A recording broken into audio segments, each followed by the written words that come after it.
Hello,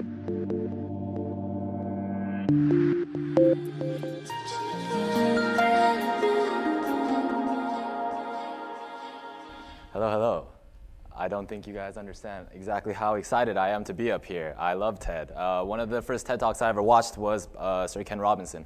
One thing that really stuck with me about what he said was he saw children that needed to move to think. And that's me. I'm one of those people that have to be constantly moving or my mind doesn't work straight. I just wrap around too many things. I'll just think about the wrong thing and I won't get what I want to get done. So why am I here talking to you about battling in street dance? Why am I even here talking to you about street dance? Well, one, University of California, Irvine has one of the largest street dance communities in the world, I think. There are any number of crews here. We have a Chinese Association dance crew, we have Kaba Modern, we have Common Ground, we have MCIA, we have INSA, we have Urban Modus, and I've had the great fortune to see all of these dancers. I've had the great fortune to see all of this passion. But all of those teams do choreography. They perform on stage with each other. They do choreographed performances. They have groups of 20, 30 plus on stage. What a battle is a battle is a little bit more intimate. The battle starts with, okay, everybody take 2 deep breaths with me.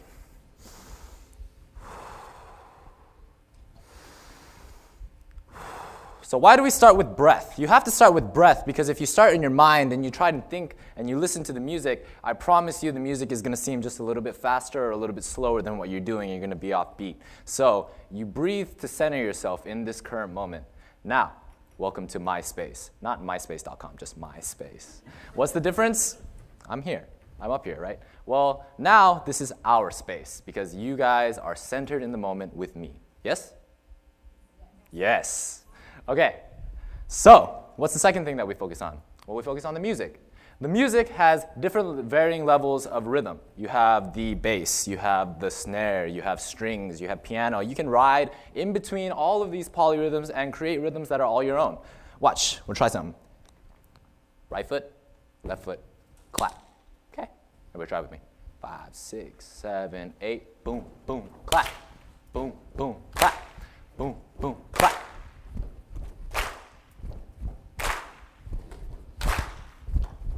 Cool, right? Isn't that cool? That's essentially what I'm always doing, is focusing on the rhythm. Not necessarily the music, but the rhythm. Why? Because rhythm is universal. Music is temporal. It's based on that space-time where if in that specific space, the music will sound a certain way because of the speakers, because of the people that are around, because of the space, because of any number of things. So we focus on the rhythm. We focus on the rhythms that are inherent in the music.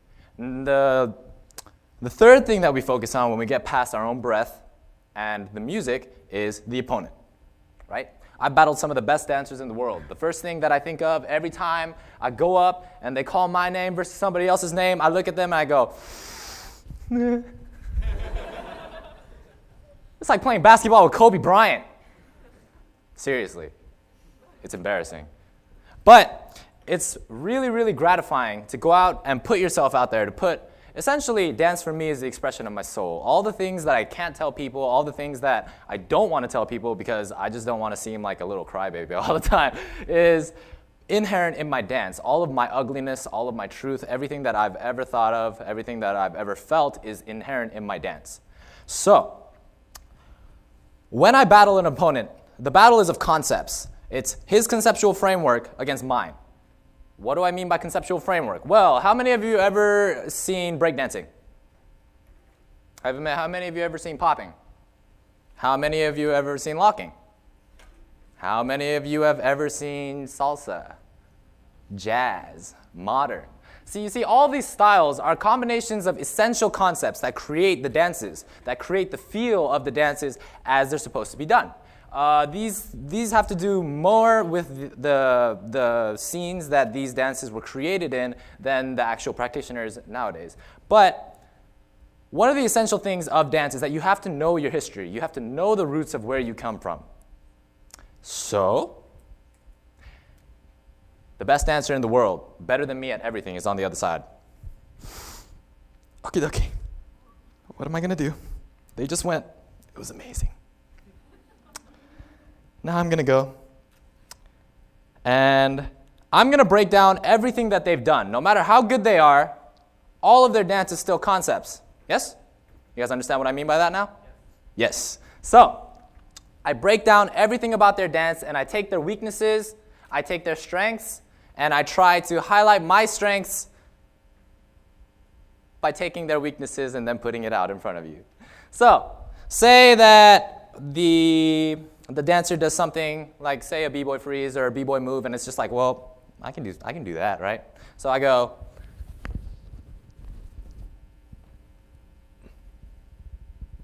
cool, isn't it? That's one of the ways that you're going to win in a battle. You highlight their weaknesses, and you make those weaknesses become your strengths. So, in the battle culture's three main tenets are prove yourself, prove your knowledge, prove your skill. Knowledge is up here. All of the things that you do in dance, all of the things that you do in life, you cannot do with your body before you know it first with your mind. Agree? Yes. Watch. I'll prove it to you. Everybody take your right hand and put it just normal, how you are now. You're going to go from here to here in one count, okay? Just do it with me. 5, 6, 7, 8, 1. Oh my, it's so cool watching all of you do this. All right, now we're going to try and do that same movement in 4 counts. I want you to try and get this here as slow as you can in 4 counts. Yes? I mean, not as slow as you can. In those 4 counts, as smoothly as you can. Yes? 5, 6, 7, 8. 1, 2, 3, 4. Not too hard. So let's try it with an 8 count. 5, 6, 7, 8. 1, 2, 3, 4, 5, 6, 7, 8. Just a little bit harder, isn't it? You guys want to try it with 2 8 counts? No, you don't. But what I've just taught you is the foundational idea of slow motion in the robot. So what the robot does is I take very, very simple movements. I take something like a walk. And instead of just walking, I can take that same idea and do a walk in an 8 count. Yeah. Yeah. So, dancing is about patience. It's about having taken the time to do the work to show that you're patient. That's how you win in battles. You don't win in battles by going out and throwing everything that you have at them, by trying to do all the little rhythmic tricks, by trying to do all the little blow-ups. You go out there and you show them that you're patient. Why? Because nobody has patience. All of the younger dancers go out there and they're like, guys, I'm so good. I'm just so good.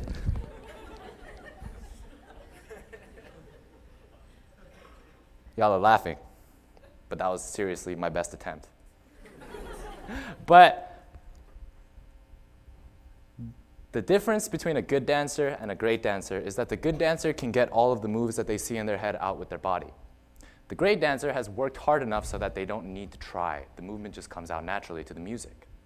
The master level dancer takes the smallest movements, takes those things that are familiar to everybody and changes them up so that you know that they did something different. You don't know how they did it, but it was amazing. I've battled some of the master level dancers. They have murdered me with that same thing that all of you did. They've just played around with one arm, and it looks better than anything I do with all of my body. Terrifying, isn't it? But one of the things that battling has taught me is that you have to work hard. You have to work hard and you have to work constantly, but not just working hard, you have to work smart. You have to learn, you have to have the patience to understand before you can try and do something.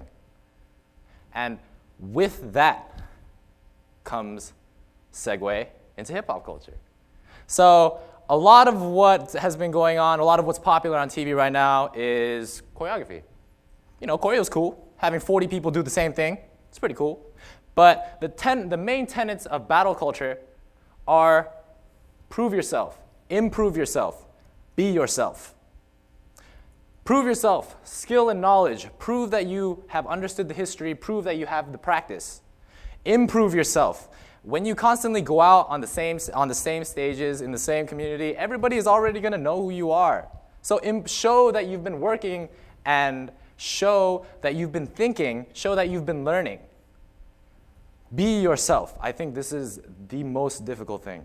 I think that to go out and to be yourself in life and to go out and to be yourself is one of the most difficult things for a human being. I think it is. I personally have struggled with a lot of dark thoughts. And without dance, I don't know what I would have done to separate myself from those dark thoughts and to say, that's not me. Those are just my thoughts. That's just what I'm thinking. That's just what I've read. What is battling? The essence of battling is to battle yourself. You are your own worst enemy. The person on the other side, that's probably your friend. We're all, if you're dancing, right? The dance community is not the biggest community in the world. If you're dancing against the other person, you probably know them. If you watch the video, they might be like, oh, they might be all up in their faces and stuff. But then afterwards, they're probably going to be like, yo, we're getting in and out, right? Hi. SoCal. But one of the main things that battle culture really has pressed upon me is to acknowledge my teachers, is to acknowledge everybody that's taught me. And to be honest, what I've learned in my life is that everybody can teach you something. And the only person that's going to stop you from learning is you. So open yourself up. Look at the conceptual framework of your mind and how you react to things and how you see things. Break it down. Take parts out. Throw it back out there again. Try and be honest. Don't try, just be. And always do the best for everybody from yourself. Because if it's not from yourself, it won't be authentic. You won't like it as much. So be yourself. Do the things that you love to do. And now, to transition, I'm going to stand completely still and start with a book and try and show you the point. Dance.